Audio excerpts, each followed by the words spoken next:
Бүгін Қырғыз коомчулугунда аябай чоң резонанстуу иш болду. Алмаз Акынжанович, мен ушу сиздерге министрлер кабинетине кайрылайын деп атам да. Эгерде кайсы министр ким болбосун пара талап кылып мажбурлап, акча алган болсо, ал жазасын алыш керек.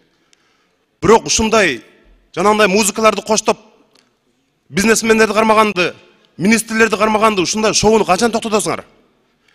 Билим берүү министрлиги пара алган күндө дагы мамлекеттик саясат, мамлекеттик идеология болуш керек да. Бүгін ерте менен 100 миңдеген мугалим духу түштү. Мына ушинтип министрди колун кайрып кармап кеткенин. Пара талап кылып кармаган күндө дагы, акча алган күндө дагы чакырып туруп, шоу кылып, видеого тартып, музыканы коштоп чыгарбай эле. Пара талап кылдың, ката кетирдиң, жумушуңан кет десе берет эле го мисалы. 100 миңдеген мугалимдер колун түшүрүп шалдай отуруп калды бүгүн. Алар кантип барып мектепте балдарга азыр акыл үйрөтөт. Мына ушундай бир саясатты караш керек да.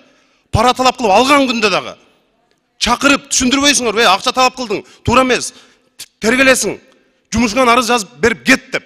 Анча-мынча нерсени жашырыш керек да. Эгер алган күндө дагы, ал жерде подстава да элдин бардыгы. Соккурдук мугалимдерге, айлыгын көтөрдүк, башка дейбиз. Азыр кантип барып жаш жеткинчектерге министри пара алып атса, окуучуларга кантип акыл айтат? Мугалимдердин үстүнө муздак суу куйгандай мамиле кылдык да. Болду эми жетишет. Туура бизнесмендерди кармап атасыңар, башкасын кармап атасыңар. Камалбаган министр, камалбаган бир акчалуу киши калбайт окшойт Кыргызстанда. Кетет эгер ушундай берсек. Мамлекеттик кызматка ким барат? Эч ким барбайт. Мына отурган депутаттардан сурагыла, кызматка барасың деп. Эч ким барбайт.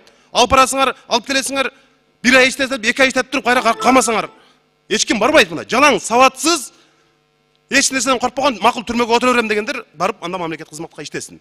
Бул трагедия.